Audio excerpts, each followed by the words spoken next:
আমরা কোনো মব চাই না। যদি ফ্যাসিবাদের কেউ দোসর রাজপথে 13 তারিখ থাকে তাদেরকে ধরে আপনার পুলিশের কাছে দিবেন। দয়া করে মব বা অন্যায় কোনোভাবে কাউকে মারার দায়িত্ব রাষ্ট্র আমাদেরকে দেয় নাই। ফ্যাসিস্টদের যারা তালপাতা সেপাই এদের আবার 13ই নভেম্বর। তবে আমার মনে হয় করোনার সময় সারা বিশ্বের মানুষ লকডাউন বলতে যেটা বুঝতো যে করোনা আক্রান্ত যারা এদেরকে সেপারেট জায়গায় ভাইরাসদেরকে আলাদা করে রাখার জন্য লকডাউন করা হইতো, যাতে সাধারণ সুস্থ মানুষ স্বাভাবিক মানুষ যাতে আক্রান্ত না হয়। তো এখন তো সময় এসেছে ফ্যাসিস্ট লীগ বা আওয়ামী লীগের হাসিনা সহ সবাইকে আলাদা করে লকডাউনে রাখার। কারণ তারা যে ভাইরাস, বিশ্বের সবচেয়ে ক্ষতিকর ভাইরাস মনে হয় এখন ফ্যাসিস্ট লীগ। তারা যে জায়গায় যাবে সেই জায়গায় তারা এফেক্টেড করবে, সাধারণ মানুষকে ক্ষতি করবে। কারণ তাদের সর্বোচ্চ নেত্রী যে আছে তার মানসিক স্বাস্থ্য যে তারা অসুস্থ, এটা ঐতিহাসিকভাবে প্রমাণিত।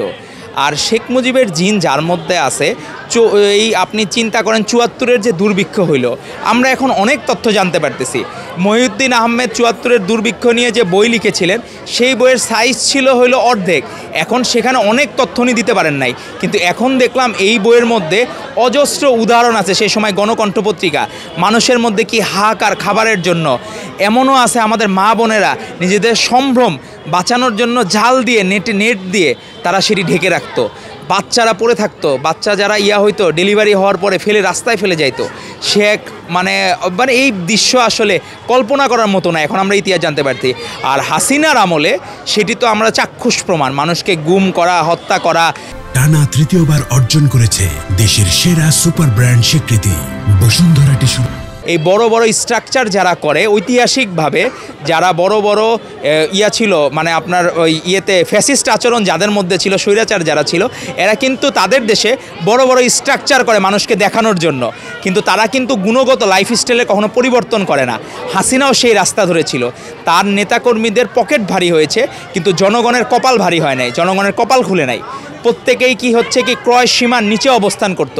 প্রত্যেকের কি আপনার প্রতি বাৎসরিক যে আপনার নিট আয়, তাদের আয়ের ক্রয় সীমা দিন দিন কমে যাচ্ছিল। তো সেই জায়গায় হচ্ছে কি এখন সময় এসেছে ফ্যাসিস্ট লীগকে এই লকডাউন করে রাখার।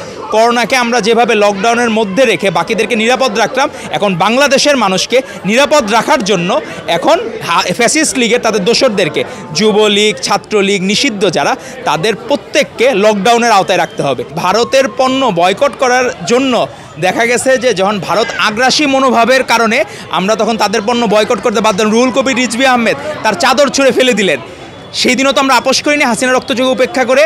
তো এগুলো হচ্ছে কি যে আওয়ামী লীগ রাজনীতি বিএনপির কাছ থেকে শেখা দরকার।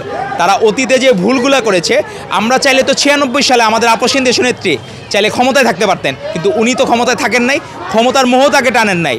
কারণ উনি সবসময় চিন্তা করেছেন বাংলাদেশের সব ভালো কিভাবে সম্ভব, উনি কোনোদিন নিজের কথা চিন্তা করেন নাই। তো এখন লীগ হলো কি গণশত্রু, তারা করোনার মতো ভাইরাস। এখন তাদেরকে কেউ কি অনেক সময় আসে না, আপনি মশা, এডিস মশা, আপনি নিশ্চয়ই তাকে আদর করবেন না, তাকে নিশ্চয়ই আপনি তখন মেরে ফেলবেন।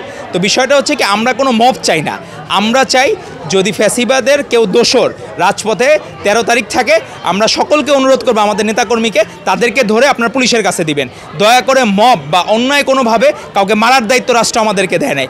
আপনার সুন্দরভাবে যখনই দেখবেন এরকম ঘটনা ঘটবে, আপনার সরাসরি আইন শৃঙ্খলা বাহিনীর কাছে তাদেরকে হস্তান্তর করবেন।